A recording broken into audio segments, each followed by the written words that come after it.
Hey everybody, welcome to Slash Bash, where today I am bringing you another Choosing Beggar Reddit video. If you are new to the channel, then subscribe, and click on notifications so you don't miss out on the fun. In our first story, a choosing beggar doesn't want to pay, so how about you do the work and I'll decide how much to pay afterwards? Let's jump right in. I've never posted on this subreddit before, so wish me luck. I'm young to the point that I have no ways or means of earning money, no job or anything like that. Recently, I bought some editing software. In my spare time, I enjoy watching and uploading videos to YouTube. The software was certainly not cheap, however, I really love editing and I thought it'd be a good investment, especially through the quarantine. After uploading 7 or 8 videos using the software, I had the idea of editing other people's videos. I would do it for cheap since it would benefit me in 2 ways. I get some experience and a bit of cash. So far it hasn't gone anywhere, but I hope it will someday. Recently someone reached out to me about my services. I gave him my prices, which are as follows. Under 1 minute, £1. Under 5 minutes, £3. Under 10 minutes, £4. Under 20 minutes, £5. Under 25 minutes, £6, and under 30 minutes, £7. I don't think these prices are extortionate or anything, especially because of the time it takes and the quality of the final product. This guy then tells me he is looking for a clip compilation. This would most likely cost him £3 or £4 max. I tell him some more about my services, how I would appreciate a plug beforehand and how I won't stretch out the video, etc. I guess he then clued in on how much it would cost him and he had this to say. Your prices are way too high for me. Oh, okay, well, those are the prices. If you want to see what you can expect to get, then I just sent you a link to one of my recent videos on YouTube. I have a better idea. How about you edit my video, then send it to me in full, and I'll decide how much it's worth. That doesn't sound great for me.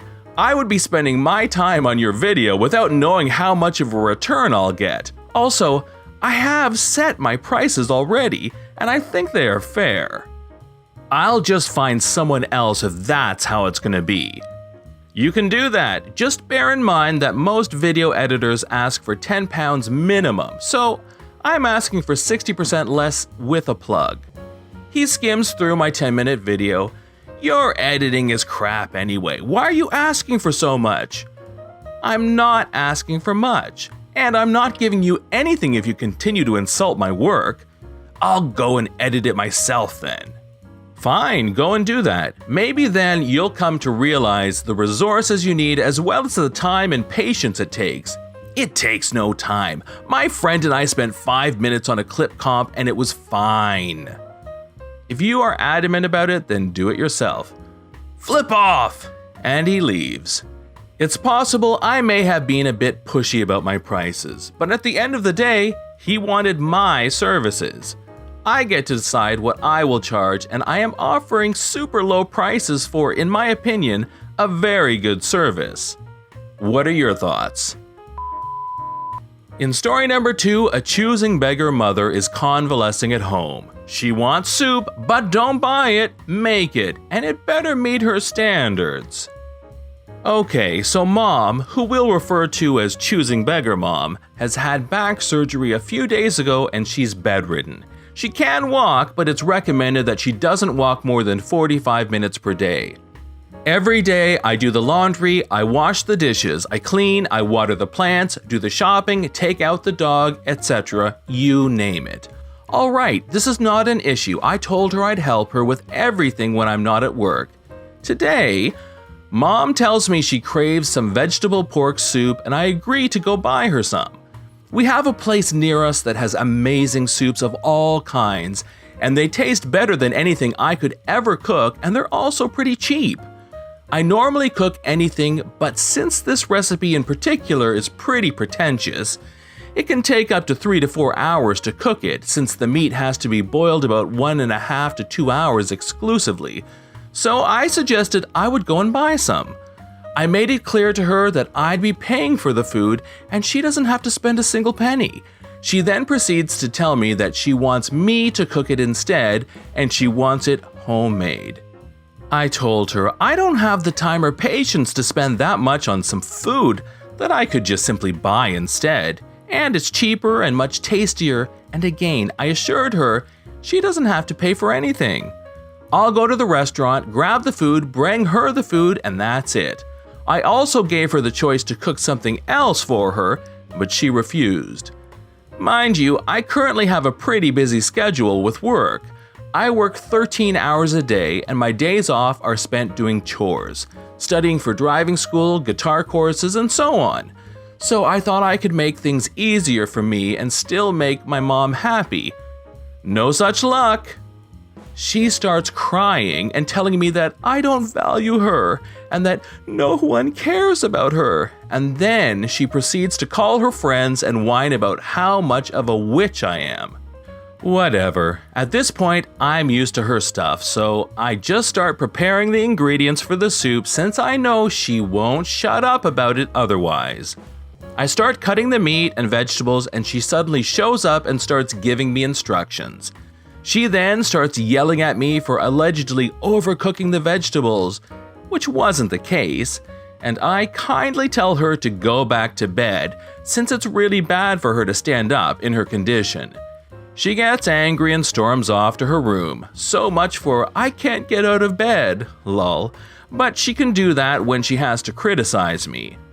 I kept doing my thing and it took me around 3 hours to get it done.